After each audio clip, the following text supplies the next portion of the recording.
Sa ibayong dagat, drones at missile ng rebelding Houthi napabagsak umano ng US Navy at Pangulo ng Palestine tutol sa planong pag-relocate ng mga Palestino na nasa Gaza. Si Joyce Salamatin sa sentro ng balita.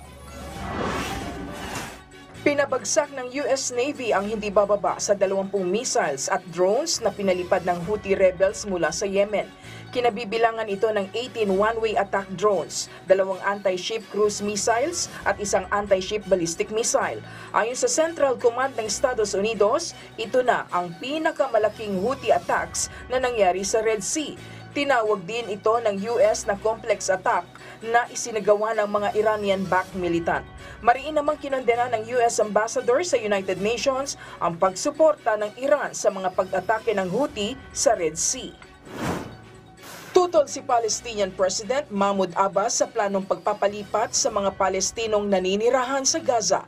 Sinabi ito ng opisyal kasunod ng kanyang pakikipagpulong kay US Secretary of State Antony Blinken. Tinalakay ng dalawa ang kahalagahan ng pagpapahinto sa ginagawang pag-atake ng Israel sa Palestinian na nasa Gaza. Giit ni Abbas, hindi katanggap-tanggap ang anumang plano ng Israel government na ihiwalay ang Gaza Strip. Hinikayat niya ang iba't ibang bansa para tuluyan ng matigil ang kaguluhan. Nilinaw naman ng Israel na wala silang pag-uusap hinggil sa sapilitang pagre-relocate sa mga nananatili sa Gaza.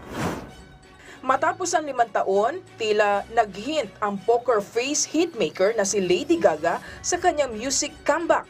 Sa isang Instagram post na mayroon ng mahigit 1.4 million likes, makikita si Lady Gaga na tila nasa isang studio. Habang sa caption, makikita ang isang black heart emoji at musical note. Kasunod nito, kanya-kanyang comment ang kanyang mga fans na naniniwalang teaser ito ng para sa new music na inihahanda ng 37-year-old singer. Matatandaan na huling naglabas ng album niyang Chromatica ang Grammy Award-winning singer noong Mayo taong 2020.